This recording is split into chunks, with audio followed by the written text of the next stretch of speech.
The topic for our class today was the inner vision. So, Lord Shiva is supposed to have a third eye, the Trayambak. The third eye is the eye of the inner vision. Our two normal eyes see duality, see forms as separate from each other, myself as separate from others. But the third eye of Shiva, which is a veiled vision in all of us, sees another reality. It sees the vision of non-duality. It sees everything in Sri Aurobindo's language as the million-bodied one.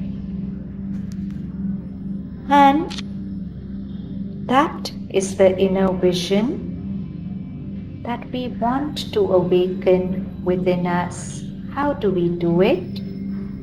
Sri Aurobindo tells us that there is one spirit which has manifested itself in all forms. The nature of that spirit is all beauty, all peace, all delight.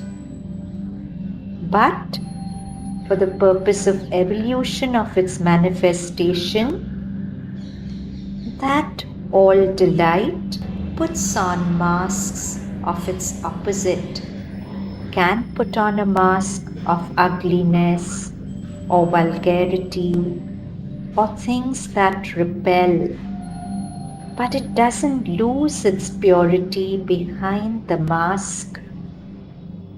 It's like there's a metaphorical, all-powerful being who chooses to make himself blind in ignorance, and through the blindness works to regain his sight. So the all-beautiful chooses to appear ugly, so that through that appearance of ugliness, even the appearance is changed to beauty. So our challenge is to really believe when we see ugliness and pettiness and things that offend our aesthetics, to really believe that that too is God. And it's only the inner vision that can make us believe this. But we can pave the way for this inner vision to come forward by constantly holding on to the thought that everything is God without exception. Everything I hear, sense, touch, feel is that which I adore. Because everything that appears dark to me is actually full of a light that I cannot see because of the limitation of my seeing. In Savitri, Sri Aurobindo says, all darkness is a magic of self-hidden light. So he says, our sense by its incapacity has invented darkness. In truth, there is nothing but light. Only it's a power of light either above or below our poor human vision's limited range. Further, he says in his thoughts and aphorisms, God had opened my eyes. I saw the nobility of the vulgar, the attractiveness of the repellent, the perfection of the maimed, the beauty of the hideous. How do we see attractiveness of the repellent or nobility of the vulgar? If somebody behaves in a vulgar way with us or a repellent way with us, Mother advises us that whenever you see this kind of human behavior in your mind, address the God presence in that being and say, "Arise, O resplendent being." come out of your fall to the stature of who you truly are. The only way we can see the nobility in the vulgar is if our gaze penetrates appearances and sees the God presence in that appearance.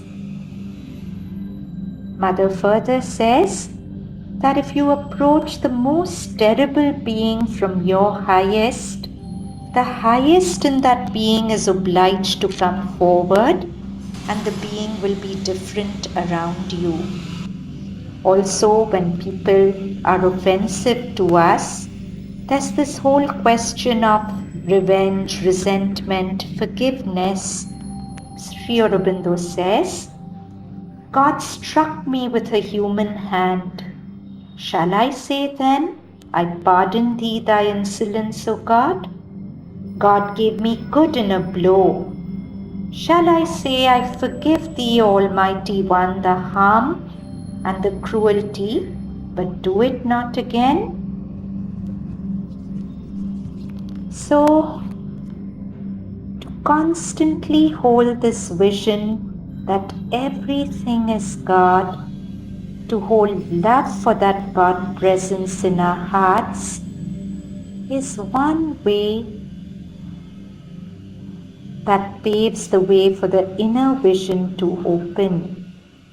And how beautiful life becomes if we can really see God everywhere, even as a mental thought.